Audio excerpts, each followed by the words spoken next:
Good evening, ladies and gentlemen. Welcome back to the First 11, Grounded Football Tottenham Hotspur. I know I've had some complaints from the guys in the back that say I look like I'm in a Harry Potter bedroom. I am not under the staircase, I promised. This is just different. Just got to mix it up every week, different spots. But Alan, how are you, mate? I'm all good. Not been too bad a week. Good performance at the previous weekend as well. So we'll talk in depth about it. But yeah, it's been pretty well. Is that because there's been no Tottenham at all this week? Is that why it's been pretty well? Yeah, it's been part of the reason why. And But Mark, I've got more greys this year than I ever have, all because of Spurs going grey. So it's not good. Get used to it, Alan. Yeah, like I think by the end of next season, you might be George Clooney-esque. Pretty much. And Mark, how are you, mate, on this Friday? Yeah, good, mate. I'm already George Clooney-esque. You can see I've been supporting Spurs a lot longer than you guys. Very good week. Just busy, work, cracking. You know, the weather's been fantastic. So with my business, when the weather's like this, everybody comes out. But good win. Pity for the international break because I think the momentum was with us, you know, so it would have been nice just to have carried on. So, look forward to getting into it. Now, before I go to Alan on the West Ham game, Mark, I need to ask you, are you George Clooney-esque or is George Clooney Mark-esque? Which one are we going for? Well, he's older than me, so I'd go, I'm George Clooney-esque, to be fair. Listen, I'll give the man his due. He's a humble, I like it. Yeah, he's a handsome devil, isn't he? Let's be honest. You know, if I was a woman, I'd find him quite sexy as well. You know, he's a handsome devil, our George is. Oh, we best get back to the football, don't we? This is absolutely. Come on. Took a turn. We're only 2 minutes in. Alan, London derby. Now, was that the perfect result to go to this international break, or is it like Mark says? Is it just do you think it'll knock the momentum a bit? Well, obviously, it's a perfect result going into this international break because you wouldn't want to go in on a loss. But then, obviously, Mark's correct in the fact that back-to-back wins, you know, decent performances as well, and then you don't play for some time. Hopefully, this isn't going to be the last break that we had where we went on this unfortunate run of win, lose, win, lose. But yeah, I mean, I'm happy with the performance, I'm happy with the 3 points. I think we all predicted a win because we kind of knew that West Ham would be tired, that it would be the way how we won. And I thought it was a good performance. So I'm happy altogether about it. But hopefully when we come back from this international break, you know, well, glorified friendlies as well, hopefully we'll pick up where we left off. Yeah, I mean, Mark, full scores in the prediction game that we've got going at the minute. A full score all around the board for goal scorer and result. I mean, how did you look at the performance of the lads? I thought it was a tremendous performance, one of our best. I thought we ran the game.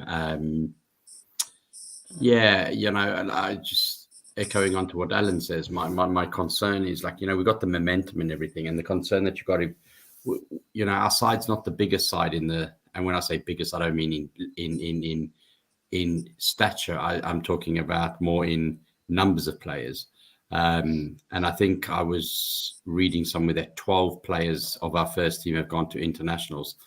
And the worry is you just need 3 or 4 of them to come back, and they're a little bit tired, a little bit kind of injured. And we've got a few that have gone to South America, haven't we, that are quite important to us. So people like Bentancur for Uruguay, and I think they're still trying to qualify, if I'm not mistaken. So I think he played last night. I think he played the full 90 minutes and they won 1-0. I really don't know why Thingy's gone to Argentina, simply because he's banned, isn't he? And they're trying to overturn his ban, but by all accounts, they haven't overturned it. But getting back to the West Ham game, yeah, I thought we were terrific. I thought we controlled it from start to finish. And I'm trying to think, besides the goal, which our fault again, and maybe Antonio kicking over the bar, I can't really see, I can't remember them really attacking us. Whereas I thought if we took our chances, that could have easily been 5-6-1. So I thought a lot of great performances, and I'm sure we'll get into it by some individuals there. Yeah, I mean, Alan, the first player I'll go to you for now. I personally wasn't that impressed with his performance. Although he got 2 goals in Son, I don't think he had as great a game as people have made out. I thought he was quite sloppy throughout the game. But obviously, we spoke about it last week, I think it was, where Conte said, why on earth would I drop Son? I wouldn't do it. Is this why he's not dropping him? As games when he don't perform, he's still getting 2 goals and close to Mark's bonus points for the hat-trick if it weren't for the own goal. Well, for me, this is his first. He scored 2 goals. I wouldn't say it was nowhere near an amazing performance. It was his best performance for some time with 2 goals and all that. So, yeah, it's improvement there. But like you said, he lost the ball so many times. It's just, played it. And I will criticise him like I criticise every person that does this. Absolutely disgusting behaviour from Son, pretending that ball was kicked him in any way or violent manner to go down. That was just embarrassing to watch. And I cringe every time I watch it. I say it the same with every player that does that. Rivaldo in 2002 World Cup, when he done it as well, play acting. I don't like it in a player. So, I hope I don't see that again from him. But I think he also lost, it was stupid marking from Spurs. But Son, I think, was on the back post, if I'm not mistaken, who was meant to go with the runner and lost the man. To be fair, Lloris probably could have been positioned better to save at the near post. So he gets a bit of criticism. But apart from those things I just said, a decent team performance. Son, clinical for some first time for some time. So for me, it was an okay performance, but it was a better team performance. Yeah, Mark, how did you rate Son's performance in that game? Like Alan said, I think that's one of his better performances in the last, 6 games. It's still a bit sloppy on a few things, but he could have had 3 goals. He could have had 4 goals. He hit that outside of the bar, didn't he? When it cut back and he kicked it. But I thought much better performance from him. He seemed to be in the game a lot more going forward rather than having to defend a lot more. And I think that's where Sonny's at his best when he's attacking. I thought he was so much better on Sunday than he has been. But agree with Alan, I don't think he was at his top where we've seen him over the last couple of seasons. So if he can improve on that, then absolutely. With Kane, the way Kane is firing, I think the 2 of them, and then with what we've got. So I think he can get better. I think he can, it's that kind of thing that will build his confidence. He's gone away to South Korea now. Fingers crossed he'll get a couple of goals. I think they friendlies that they're playing, not World Cup qualifiers. I think they've qualified already, haven't they? Yeah. So hopefully, he scores a couple of goals, comes back injury-free, and onwards and upwards. Now, Alan, I'm going to ask you, Mark's just spoke about him a bit there, Harry Kane. I mean, obviously he is back. I wouldn't say he's still got levels to his game. He's obviously do that. But would top 4 be such a conversation if we didn't have such a moody, miserable Kane? If we had this Kane from the start of the season that you all expect to see week in, week out, would we be top 4 more or less, maybe third, challenging Chelsea for third?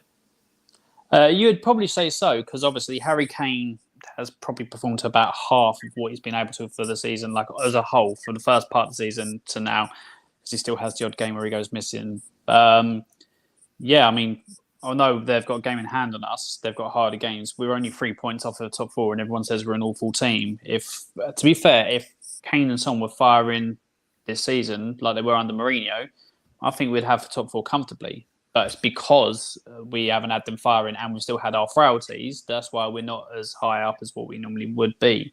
So, Kane looks like he puts in more performances. He doesn't get the goals. Son looks like he can get the goal but not put the performances. So hopefully they'll continue to have the partnership that they do and, balance each other out and balance the team out to get the goals we need to get the points on the board and hopefully get 4th. But I think just too inconsistent. I don't think it's doable anymore. I really don't.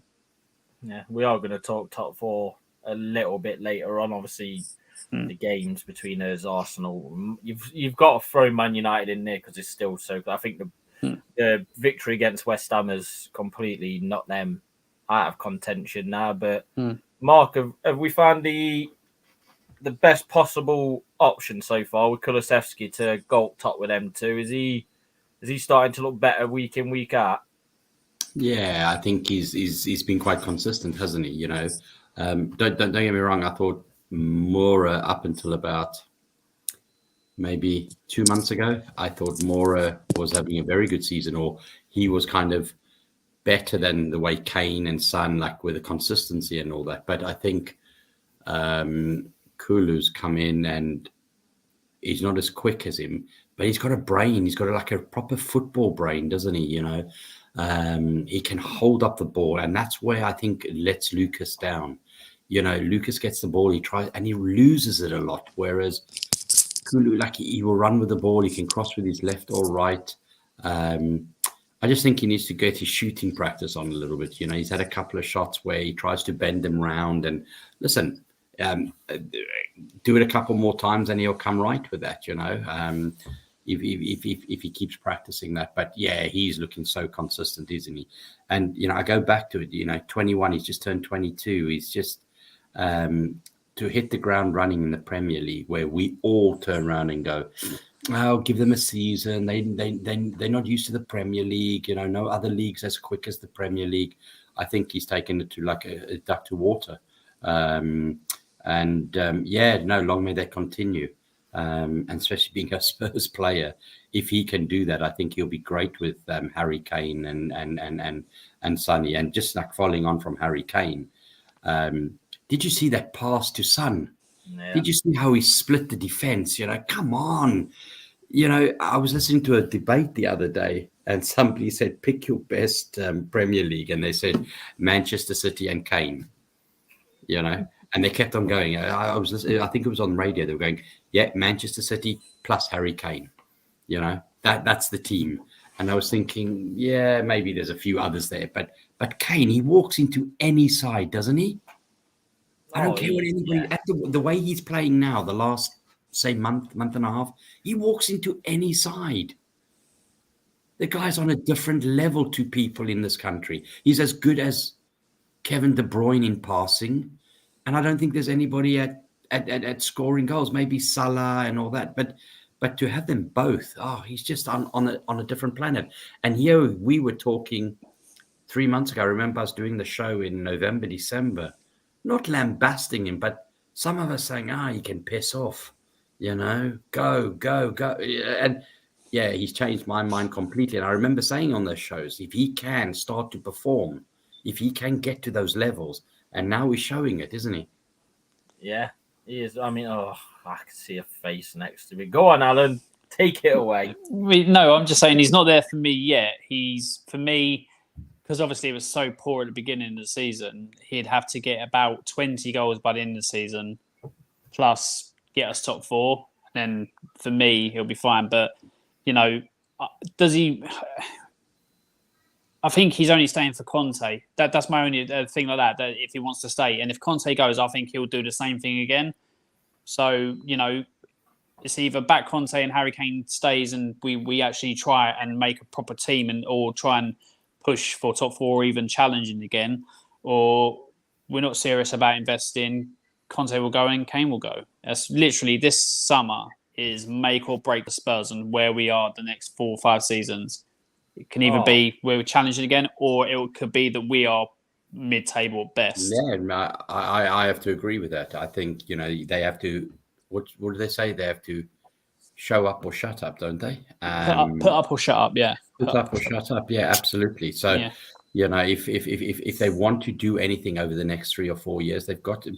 And I agree. I think, and I'm hoping conversations are being put together where they say to Conte, look, we want you, we're going to back you. However, you need to sign an extension, get them to sign, sit down with Kane and say, look, he's committed. This is what we're committing to. Now you commit to us as well. If they can get all that sorted out, yeah, I agree totally with Alan. We will either be challenging over the next 3 years for league titles, honestly, if we get invested, or we're going to become 10th to 16th place, honestly, because we will have people leave. I totally agree with that.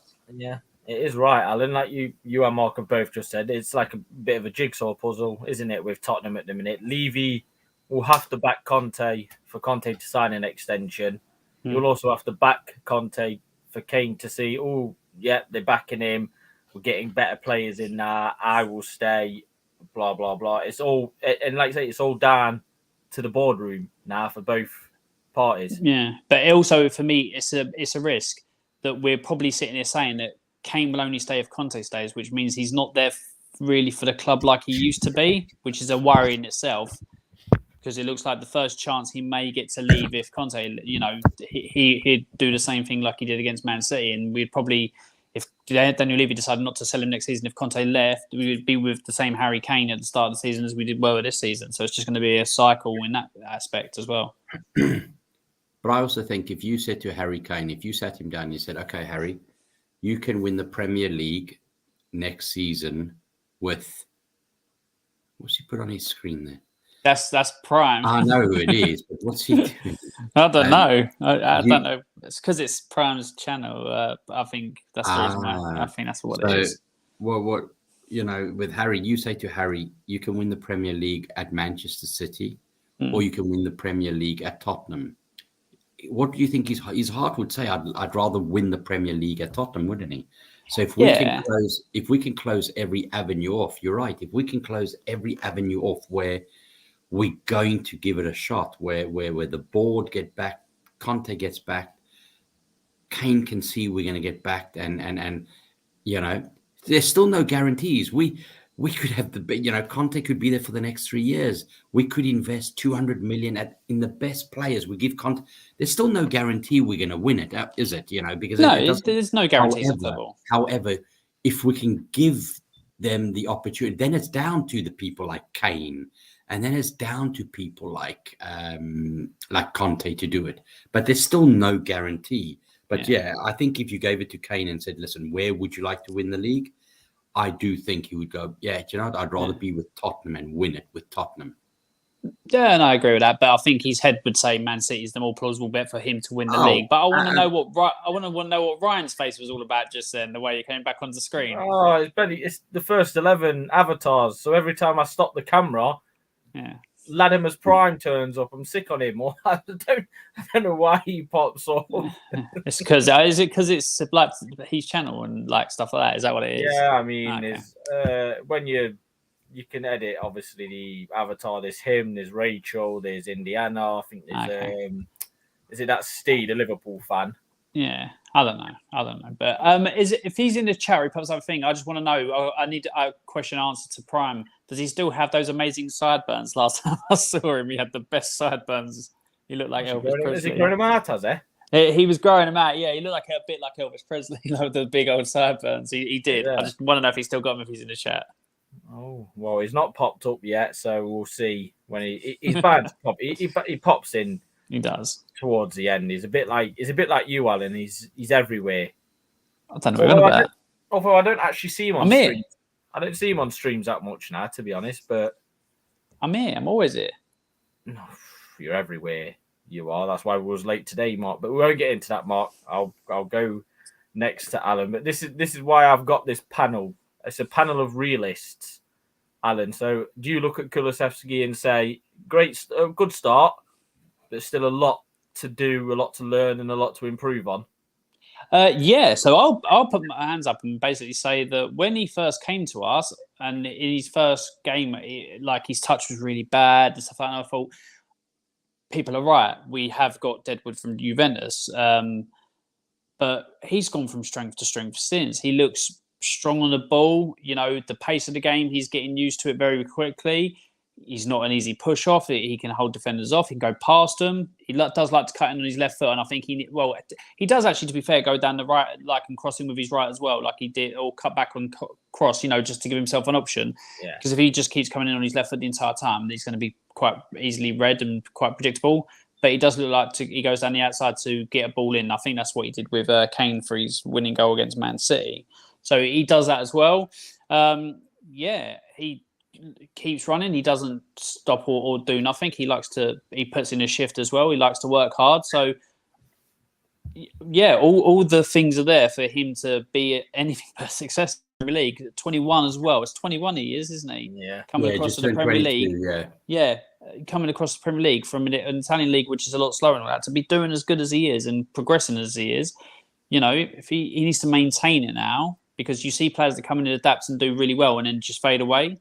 He needs to continue with that, and I think he's got the best manager to be able to get that out of him. And if he does and he continues progressing, then we've got a serious player on our hand. It's just apparently he started well at Juventus and then went backwards, so we've got to hope he doesn't do the same with us. Yeah, like I say, hopefully we can keep the same manager for a while. I think he had 3 or 4 different managers at his time at Juventus who had different ideas. But like Alan's just said, Mark, obviously when we signed him and Bentancur, it was, you sign Juventus's waste, then they're no good for Juventus.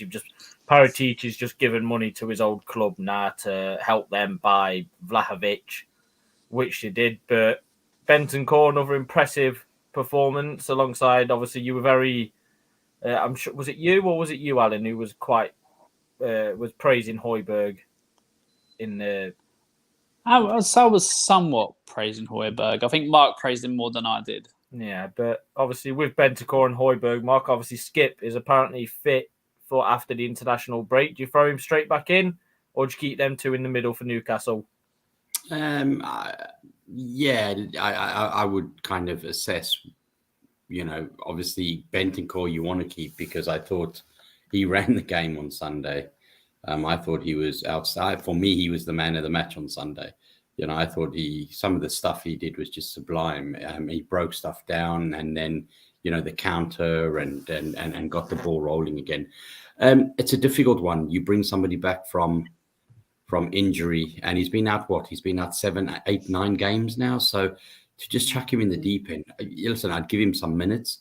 I don't know, are Denmark playing friendlies at the moment? Are they qualified already? Denmark have already qualified. I think they are still playing friendlies though. So it just depends. How tired Højbjerg is, how tired Bentancur. Remember, he's flying to, or he's flown already to South America. I think their last game is on early Wednesday morning our time. I think 12:30 midnight, as it goes from Tuesday into Wednesday. So I think by the time he gets back, it's only going to be like kind of Thursday afternoon, and then he'll get one day to train. So he could be quite tired. So I don't know where Skippy will be. I know when he made those comments, he said he doesn't know, and he's hoping that he'll be back and things like that. But I would be very reluctant just to throw him in. I think I'd still play Højbjerg and Bentancur, but God, how good was Bentancur on Sunday? For me, I think out of the 6 or 7 games he's played, I think he's only had one poor game, and that was the one we all said, he kind of just lost the plot on that one. He just wasn't anywhere. I think, was that the Man United one where he got done? Just like he did against West Ham on the Man United game. I think that's where we win it. You know what I mean? I think he's the one player that in the middle of the park, you play like that. We controlled, we were dominant. I really can't remember Declan Rice on Sunday. Maybe that's just me, but I can't remember him. He was there, but I can't remember him running the show for West Ham. They were just, kind of all over the place. And I remember Bentancur so much more. So, he was my man of the match on Sunday, to be fair. Yeah. How have you assessed him at the minute, Alan? Same as obviously Kulusevski. They've not exactly had 100 games in the Premier League. They're still learning the league. But I mean, it was his pass forward, an actual forward pass from a midfielder that put Kane in to put Son in. So how have you assessed him? Are you same as Mark, just the one bad performance, or have you seen much more for him to pick up on and learn? And you have Kulusevski. No, I'll say, I think he's a very decent player. Again, he's doing well. The performance against Man United was absolutely shocking. It wasn't even okay. It was absolutely, horrendous. But you need these type of players playing well and all that, but they still need to adapt and all that. It's going to take different culture, different speed of the game. My criticism of Bentancur that I've seen on a couple of, because I think still adapting. In the Italian league, you may, at the edge of your own box, get a lot more time on the ball to be able to spring and counter-attack. I've noticed there's quite a lot of times where he's quite slow on the ball when he gets caught because he's used that bit of time. But that's only going to come with experience, and the more he gets used to the Premier League, pace of the Premier League, because you can see when he's got that time and all that, he's got the trick on him, he's got the pass on him and all that, so I just think he needs to realise that you're not going to have all the time in the world on the edge of your own box like I think he used to have. But terrific player. But people who just say he's only side to side and back, like Harry Winks, are doing him a disservice. No, he's miles clear. His composure on the ball to be able to do what he does to bring it out, passing, it does pass side to side. He keeps the ball turning over at a good pace as well, and he can pass forward, and he has some good passing as well where he can, cut teams open, because we've seen it in these earlier games. And obviously the ball to Harry Kane set up for the thing he won, and then the assist against Brighton as well. He got an assist for Kane against Brighton, so he's got those balls. It's just that because he doesn't do everything flamboyantly, people criticise him. He does pretty much everything. So I'd say, he's not. I think Kulusevski's outperformed him, but Bentancur's not a million miles off, and I only see them both getting better, which is good for us. Yeah, I'll stick with you, Alan, just for this question from Ravi. Obviously, he's one of your big fans from Miguel's channel. He says, are Spurs going to improve, or is this their level? It always comes down for Spurs to our board and whether they think like that. We've proven with the right team, with the right manager, and sometimes the right investment, we can challenge for trophies and titles, because we were close there or thereabouts.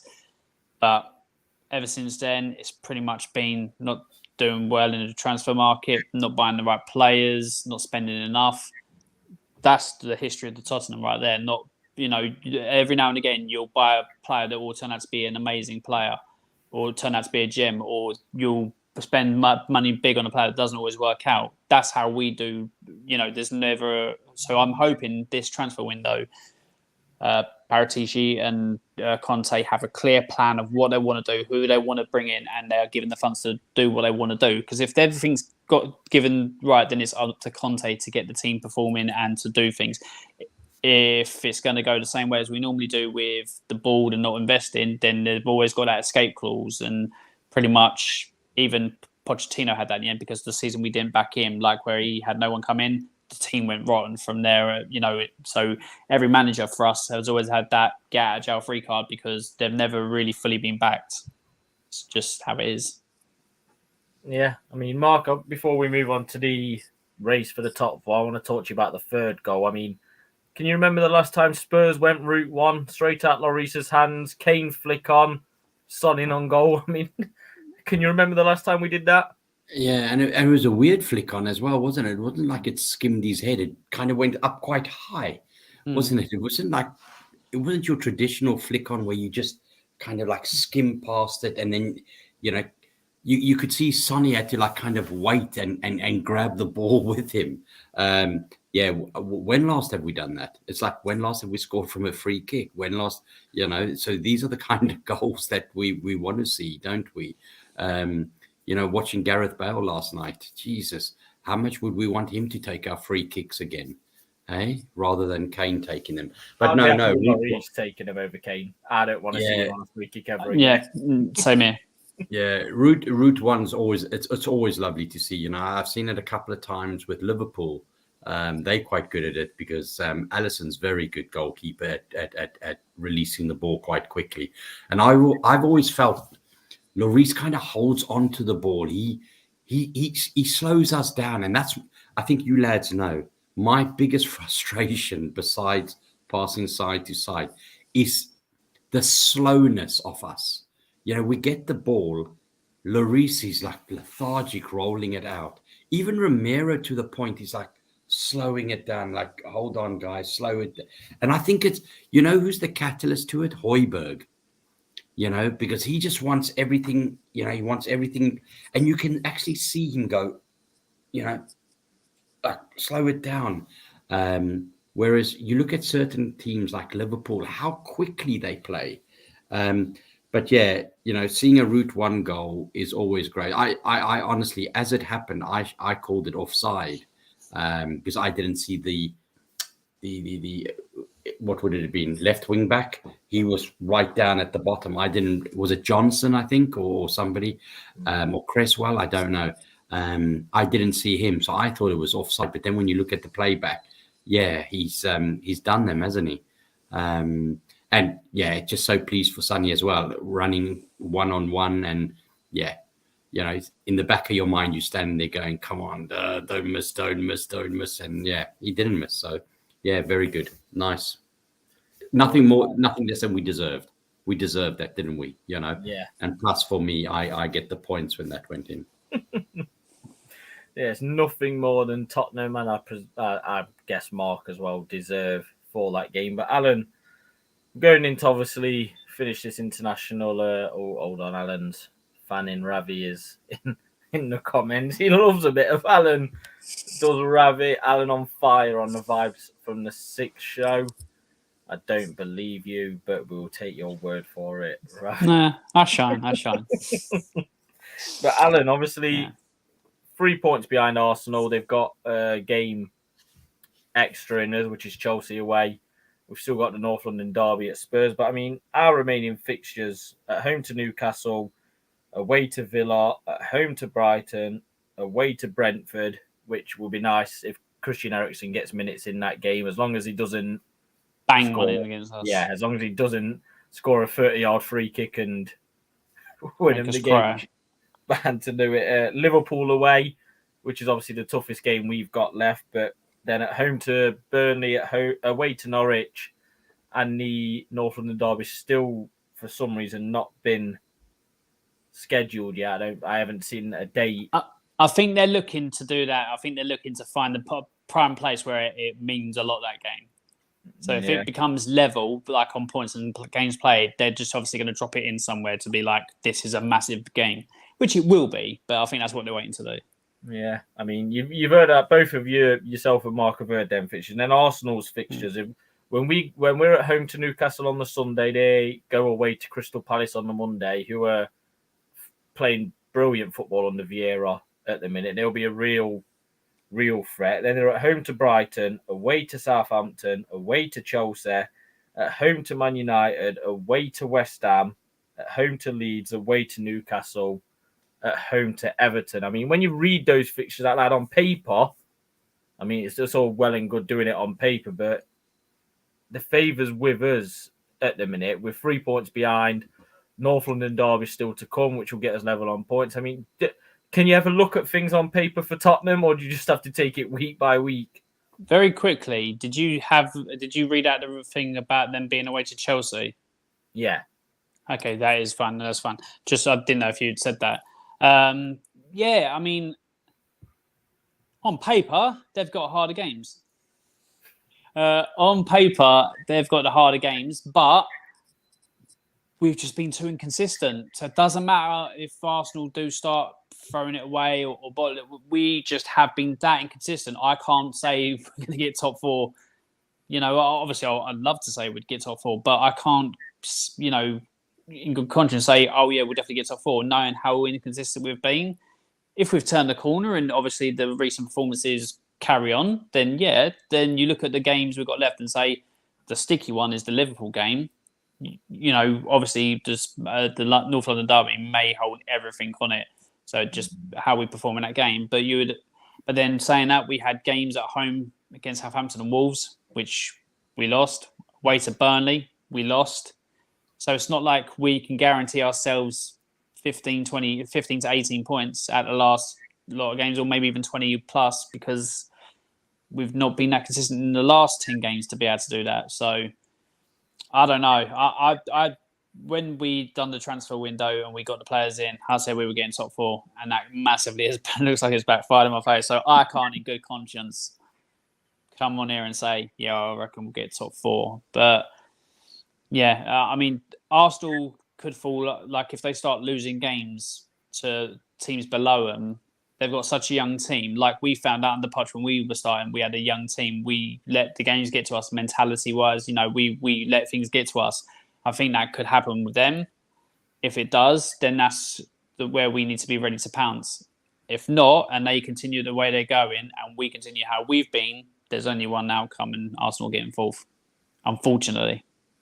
Yeah, like I said, there's still so much to play for. I mean, Mark, before I go to your question, Ravi's just asked a couple here.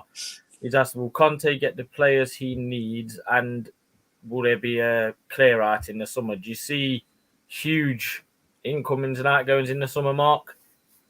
Yeah. I think if they agree with Conte, and I think it's all going to be down to him if he signs his extension, if it's going to be a bit of a plan and everything, then yeah, I do.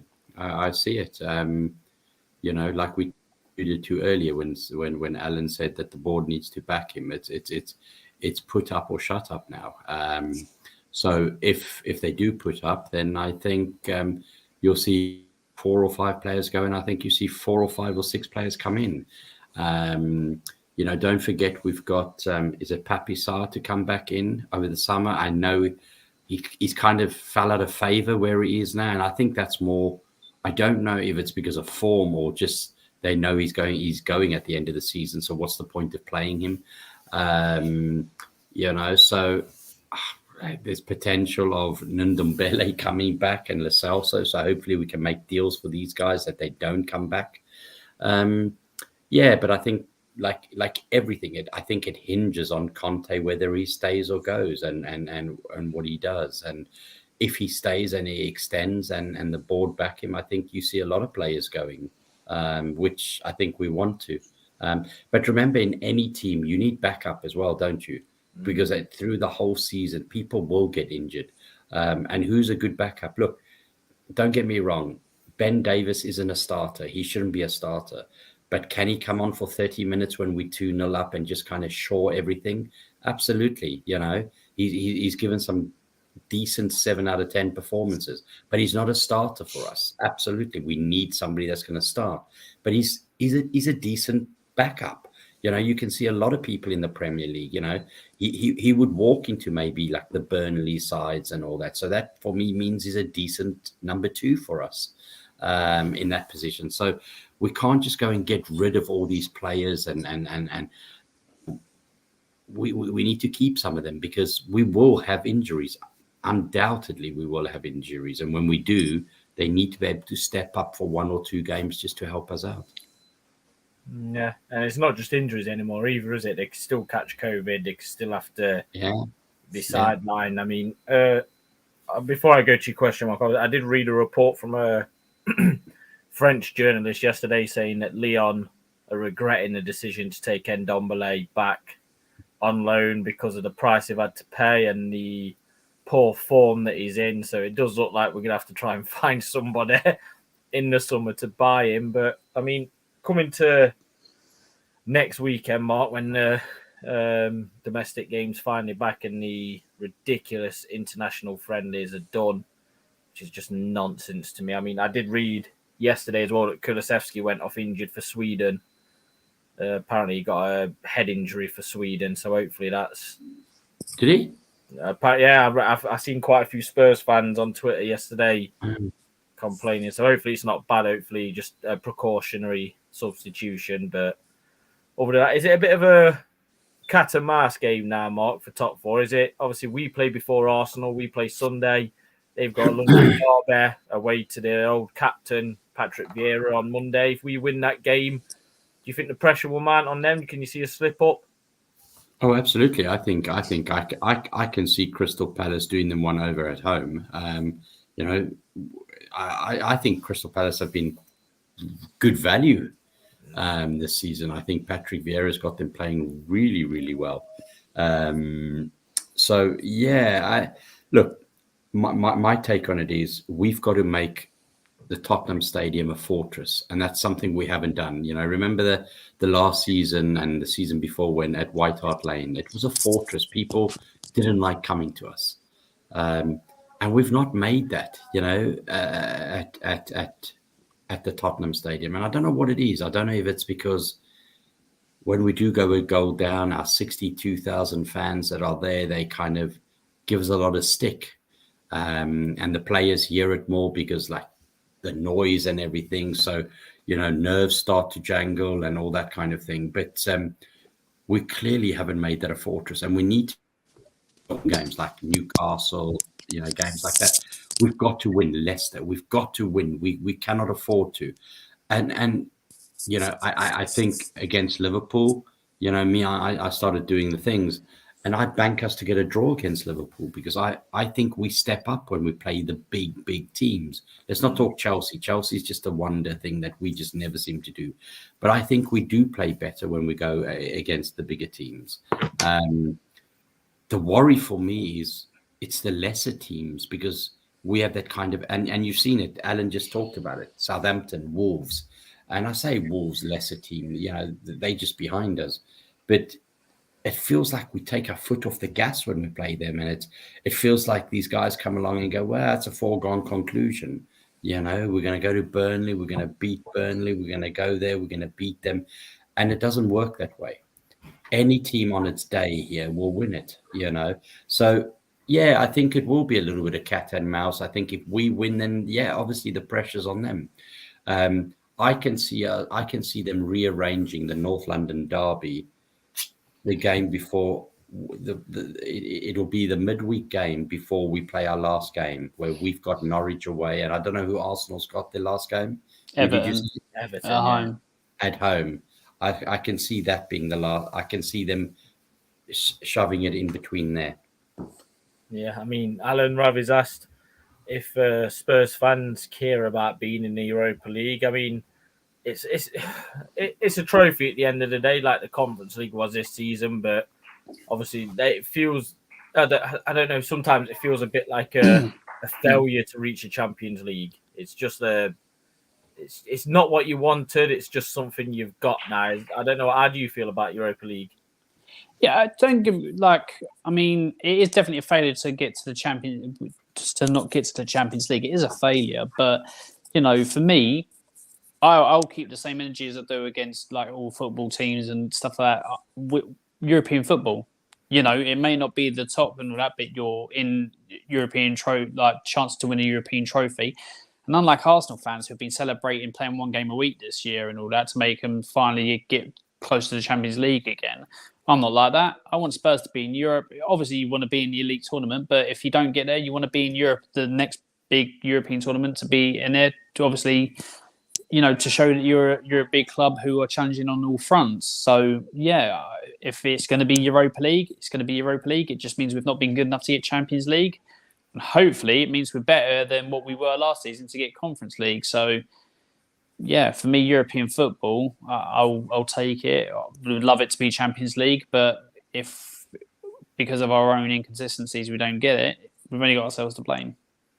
Yeah, Mark, how do you feel about that? Are you the same as Alan? Obviously, Europa League, it's still European football.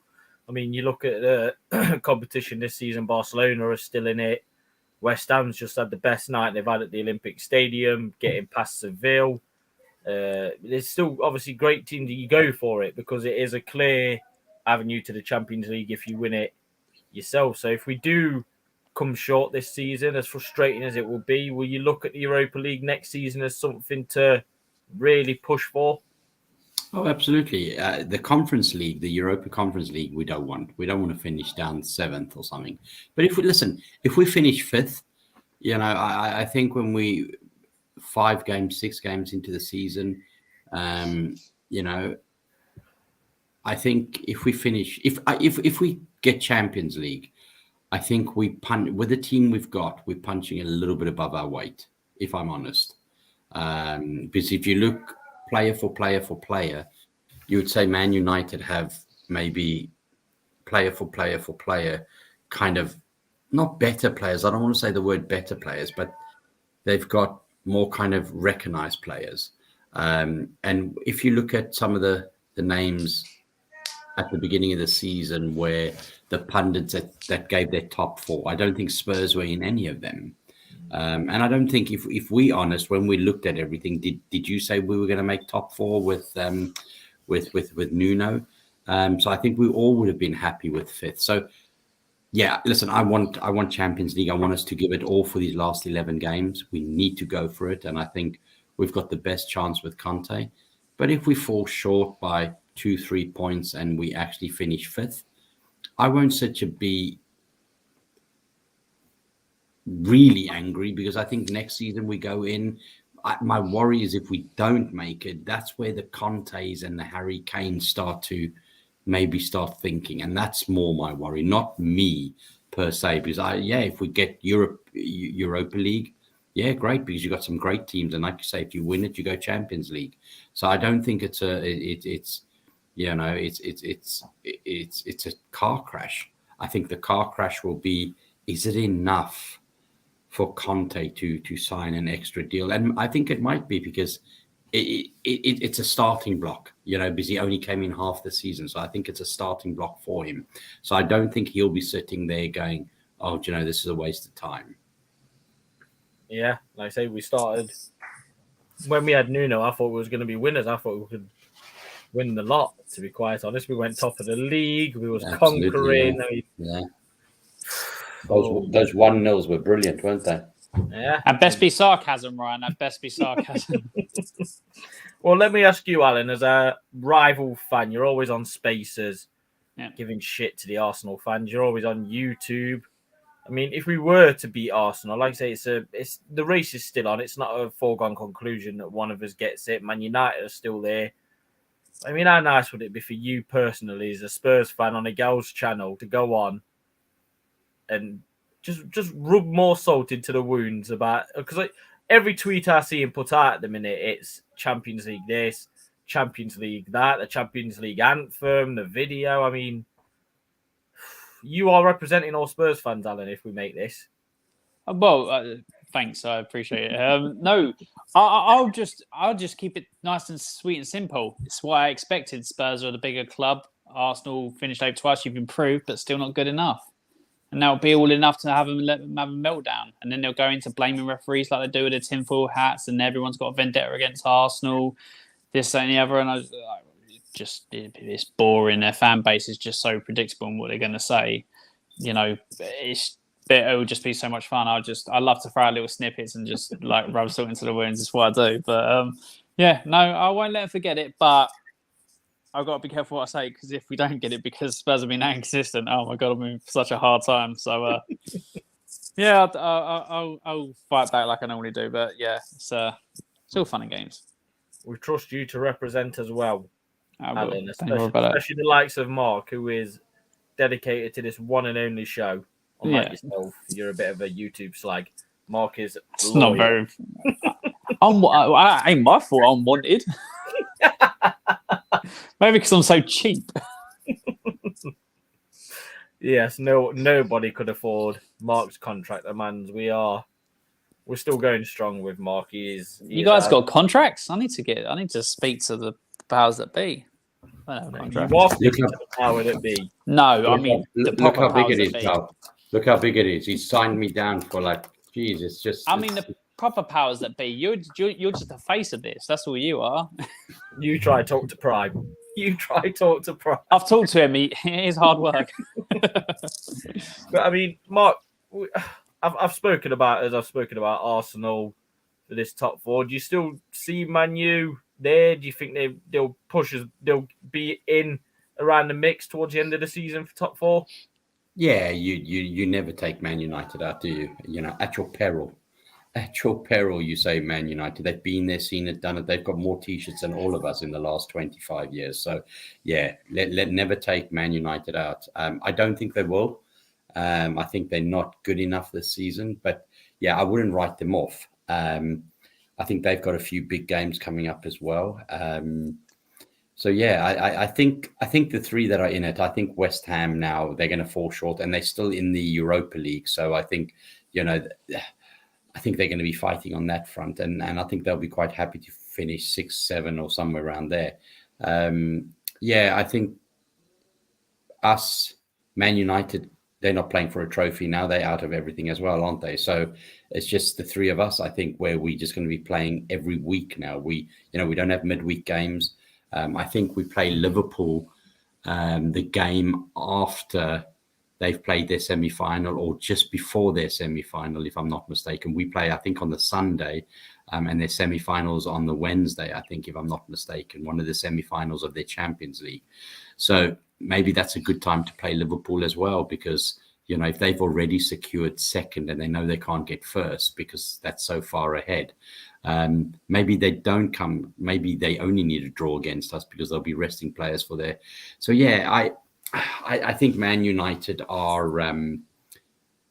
there or thereabouts. I think the next 6 games, or even the next 3 games, between the 3 of us, I think you're going to start to see a little bit of a split. And I don't think Arsenal are going to go into that Monday against Crystal. Well, I don't know. Man United, what's their first game back? Do you know? I can have a quick look for you, Okay. Mark. I know Crystal Palace and we've got Newcastle, but I don't think I wouldn't like to go to Crystal Palace and play Crystal Palace on a Monday night, if I'm honest. Yeah. Well, we played them on a Saturday afternoon kickoff and they beat us 3-0 at that. Yeah. No, I get it. Next, Tanganga got sent off, didn't he? Man U's next game is at home to Leicester. And that's not an easy game, is it? Because Leicester's have an up and down kind of season, and I suppose they want to show a little bit more resilience. So yeah, I think listen, I think it's between the 3 of us who gets 4th. I just hope when Arsenal get to Chelsea have secured 3rd. They're not going to get 2nd, and nobody's going to catch them for 3rd. That they kind of, because they're still in the Champions League, aren't they? Yeah, they got Real Madrid next year. Yeah, and that's my worry. I think round about Real Madrid is when Thingy plays their first game, and I think that's when Arsenal play them, and that's more of my worry. Well, I mean, Man U's fixtures for this year, I think we've played a game less than them, haven't we? I think our game in hand's the Arsenal, North London derby, but they've got Leicester at home, Everton away, Norwich at home, Liverpool away. So, like I said, Liverpool have still, as much as they're fighting for the title, they've still got to play us and Man United. They've got Arsenal away. That's a huge one for us. That's the big one, yeah. Brentford take a draw in that game. Yeah, Brentford absolutely. at home, Brighton away, Chelsea at home, and then Crystal Palace away. So, like I said, their games still aren't exactly clear cut. Like I said, the Man United Arsenal game for us personally is huge. Yeah. Did you say Man United Liverpool? Don't they still have to play Liverpool? Yeah, they do. Yeah. It's got to be reworked in there, hasn't it? Rescheduled. So yeah, I mean, it's just going to be a topsy-turvy end of the season. We've just got to continue this good form as much as we can, and just try not to throw away games by just being absolutely poor like we have been. We need to keep up to the level that we have been last 2 games and just build on that. Otherwise, it's going to be a long end to the season for us.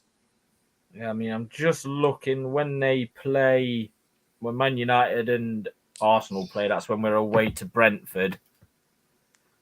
So it's like you say, that weekend. I mean, Alan, I don't want a prediction. I wouldn't dare ask you for a prediction of if you think top 4 or if you don't think top 4, because it's, like I said, there's so much to ride on yet. But do you have more confidence that we'll get top 4 as the season goes on, or are you still a bit, it's Tottenham, inconsistent, still some tricky games to play, you're still a bit up in the air with it? It's a bit of both, and I'll tell you why it's a bit of both. Obviously, we can all see the inconsistencies in the performances over the last 2.5, 3 months. We can see them. No, we're not blind. We can see the inconsistencies, and it's been through different reasons where we've just not been good enough against certain teams like Chelsea, or we've just been absolutely awful and like against Wolves and Southampton and been bullied by a Burnley on a cold Wednesday night. Like the scum used to do to Stoke, going away to Stoke, get battered up there. So it's different reasons. So that's the reason why I can't really back us because of how inconsistent we are. But yeah, I mean, on the other hand, though, if the performances continue the way they have been, the way it's been over the past 5 games, although you've got, who was the game we lost in, because we had 2 back-to-back in the league, then we lost, and then 2 back-to-back. Who was the game we lost? Was it the Burnley game? What was the most recent one? Yeah. Apart from the Burnley game, the 4 wins we've had at the last 5, if the performances continue to get on the trajectory they were and get better, then we're in with a shout. There's still 10 games to go. 30 points available. There's only 3 points of difference. You'd have got a game in hand. Nothing's guaranteed in football. So mathematically, it's all to play for. Even Man United, mathematically, it's all to play for. But if you look at the teams and how they're performing, I'd say we're probably, at the moment, we're the second best team in performances. It would be Arsenal, then us, then United, in my opinion. So, yeah, I'm exhausted trying to predict the stuff. But the one time I did, and it's fallen apart like that, I've been absolutely slaughtered online, so like on social media. So I'm just going to say we'll see where we end up at the end of the season. But Arsenal fans, be known that if you do throw it away at this point, with all the hype you've been coming out weeks, I'm not letting you forget it. Yeah, I mean, Mark, do you see us as favourites, or are you the same? Is it a bit all in the air, take it game by game, see what happens? Yeah, listen, I'm just looking at the thing. We've got 9 games left. I mean, we played 38 games a season, don't we? Yeah. So we've got 9. Chelsea, Arsenal, they've got 10, but that's the game in hand.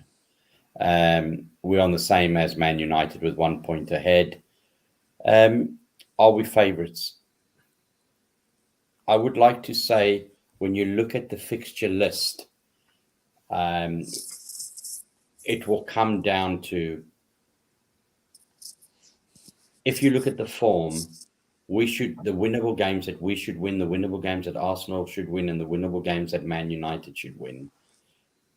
And then the games that you think you'll draw or lose, I think we are the favourites, because it will come down to the North London derby. Because I think the game in hand, Chelsea, Arsenal, I expect Chelsea to beat them. I really do. My worry is, and like I said to you guys, that's when they're playing, did you say Real Madrid? Yeah. And that's when they're playing them. So they might rest a few people, because if they play them, they go up to 57, 59. So, yeah, they could still get third. But I'd like to think Chelsea are going to beat them. If Chelsea beat them, then they got the same. And then we play them. And goal difference is not much. It's only 2 with us and Arsenal. So, yeah, I believe we'll get 4th if we play the way we've played the last couple of games. What it hinges on is injuries. I don't know how many players have gone off with Arsenal to internationals. Well, Saka's come back with COVID. He's apparently tested positive. So there we go. I'm hoping they don't use Kane a lot because he's friendlies. I'm hoping Sonny plays one game and then doesn't play another, and things like that, because that's what's going to kill our season. Ryan Potter. I think that's what's going to kill our season. If we just need 2 injuries to come back of decent players, and then that's us gone, isn't it? Yeah, that'll be Curse gone as well, if she carries on with comments like that, Mark. Remember, the power, it's all here. It is, pal. Thank you, Mark. Alan, you've got so much to learn from Mark, so much. I'm good just the way I am, thanks. You ain't getting shit from me. You're just one of them.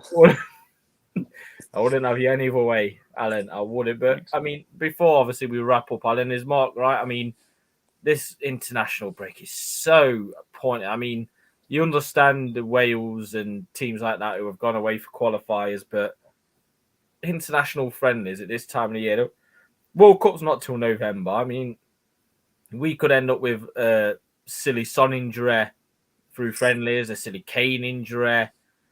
Ramiro could go in for one of his nasty tackles and end up injuring himself. I mean, it's basically, I know it's not just Tottenham, obviously ourselves, Arsenal have, I don't know if they've got Emil Smith Rowe away, if Saka's gone back, Ramsdale's gone back to Arsenal.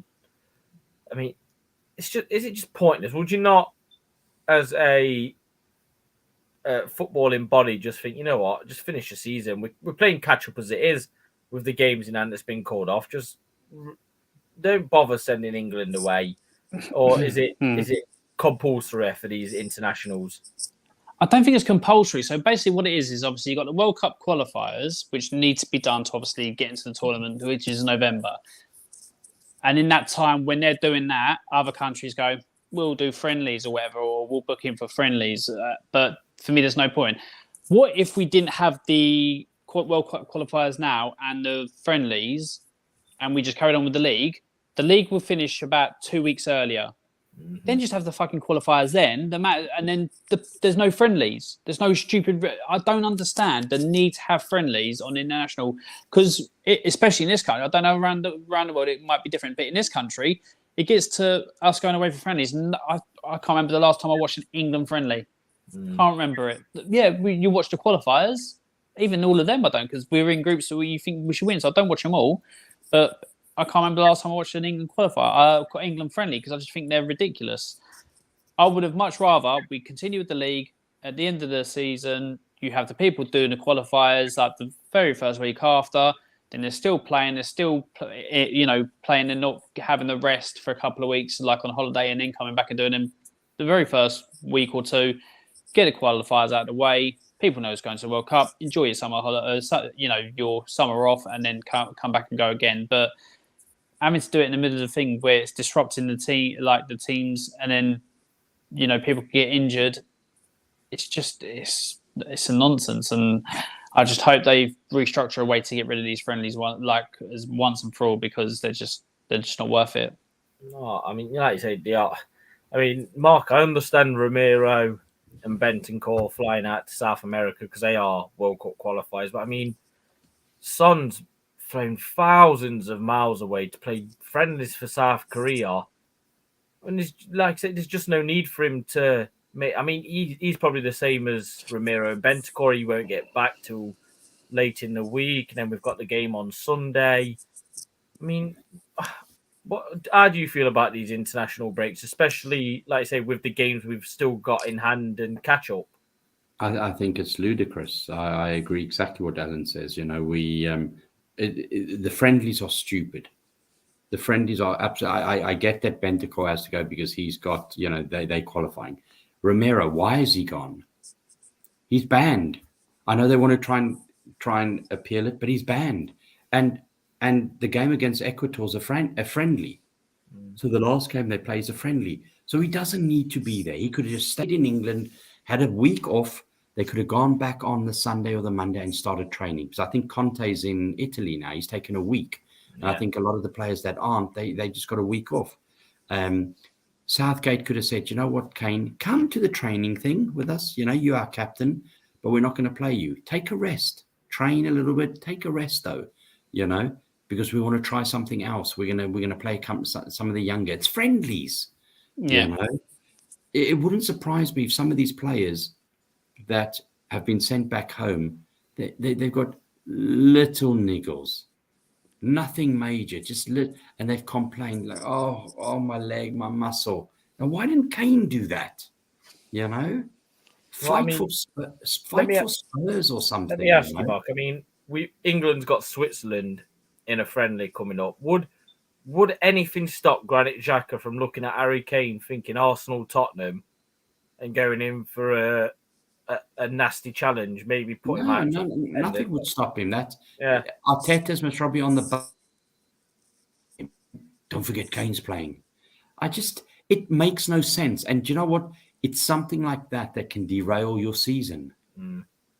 And I don't get it. And I see the club's frustrations, because at the end of the day, England pay nobody. The money, it's the clubs. So I don't understand why Conte hasn't called Gareth Southgate and said, listen, this is our position. Please don't play him. He doesn't need to play, And that's why you've got managers saying to some players, do a little niggle. You're a shoe-in for the World Cup.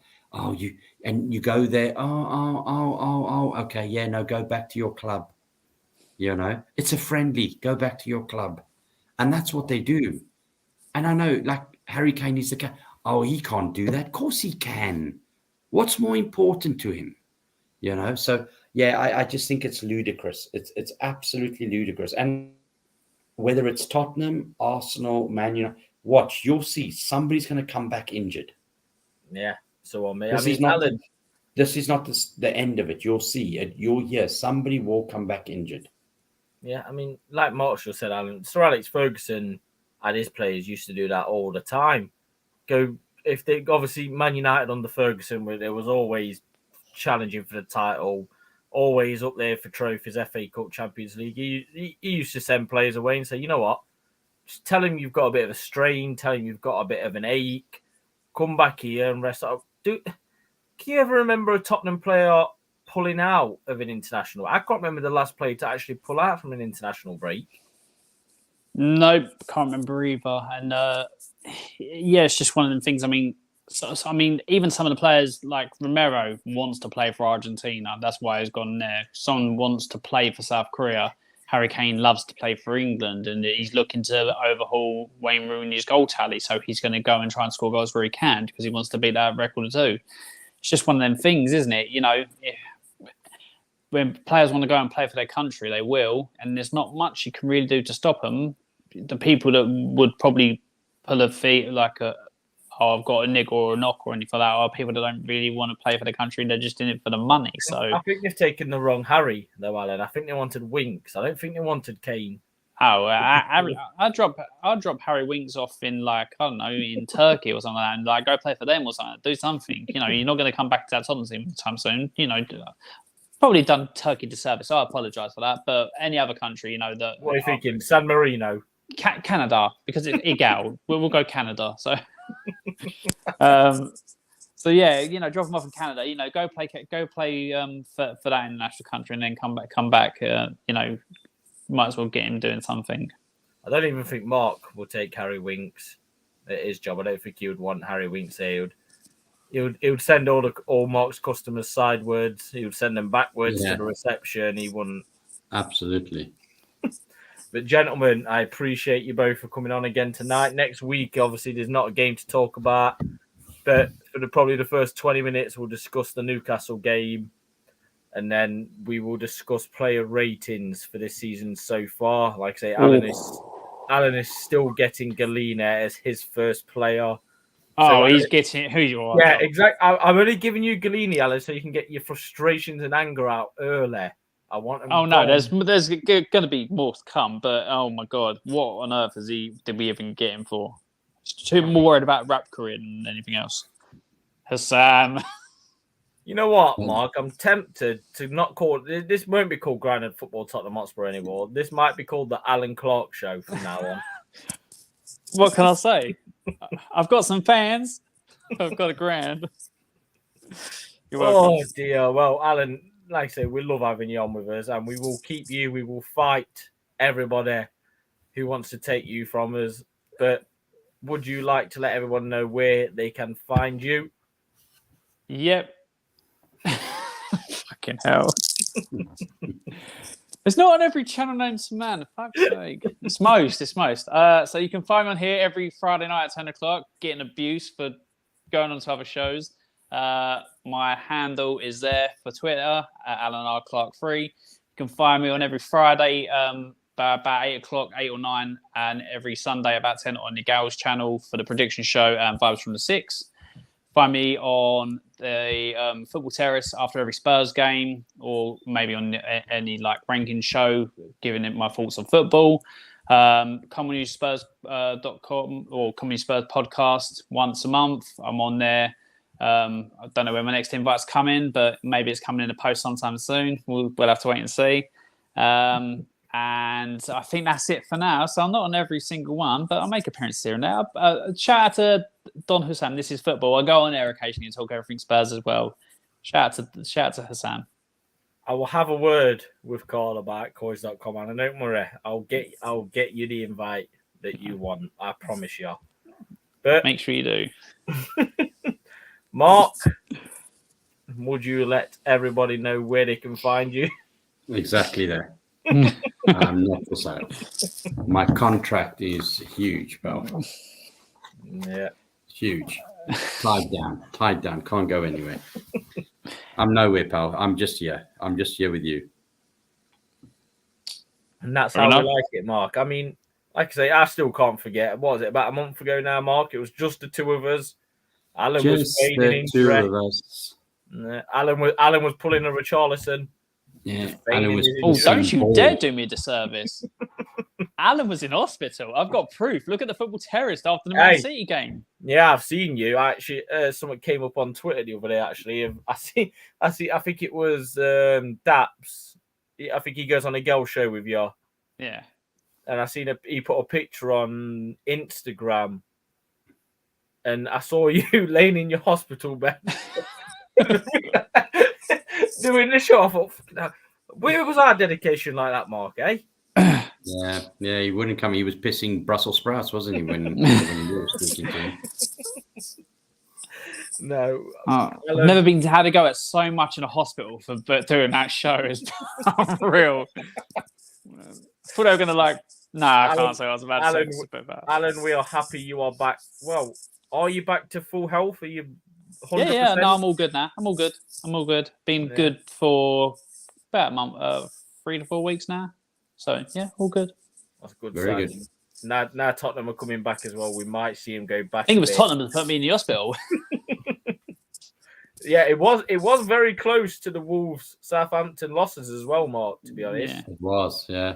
I was in hospital before as the Man City game happened. So I think it was Spurs that done it to me. I wouldn't, so Yeah, I agree. I mean, obviously Jacob's not here tonight. He's getting drunk, enjoying life. So don't forget to subscribe to his YouTube show, One Up Top. New on it. It's back on it now, doing his predictions and his reviews. Obviously, I don't know if I've actually got... there it is. For the Queen of Tottenham, Ground and Football Tottenham, don't forget to follow Cursed. My handle is... there. All over there. It's there. That's what we do. No, it's there. Yeah. And we didn't do Monday's show because the illness I saw on Twitter. Yeah, the host was busy on the Monday, was due on Tuesday, and he felt ill. So we'd come in on Monday, and Jacob, I'm sure that Carl said Jacob is the guest for Monday. So we will see us there. Don't forget to subscribe to coys.com. The new, obviously, still on podcast, everything like that. But gentlemen, thank you again. Every Friday night, 11:20 now. We're all tired. We're all fed up of Tottenham, even though they've not played this week. We'll be back next week. Don't forget, gents, this is your time to review the players. This is your review time. So Alan will get Galina. Mark He's will getting fuck all. Mark will get Lloris and Kane and Son. Kane, Son. Yeah. Alan's going to get Galini and Davies and Davis. Look at you. You're fucking getting minus points there. They're all getting minus. Fucking bunch of shitters. No football players shit, because obviously you have to be talented to be in the Premier League and play football, but they're not at this level. Quite a lot of them are not at this level. Save it, Alan. Save it. You've got a week. I'm just going to be raging all week long now. I'm raging all week. You're going to put it in hospital, Ryan. Don't give me Galini to start. I will be mad if you give me Galini to start. I really will. I will think about it this week. I will take your request into consideration. Alan. He's going to give me Galini. Just end the show. He will do. I'm going to start you off with Nuno. That's what I'm going to start you off with. Oh, I've got time for that. I've got so much to say. Actually, I might start you off with Levy. I might start you off with Daniel Levy in the boardroom. Well, they're getting the worst. Thank you again, gentlemen. And what's this last? Oh, look, Alan. Yeah, everyone loves it. Look, Alan TV. Yes, Alan. Oh God, gentlemen, thank you very much. I'll see you both next Friday.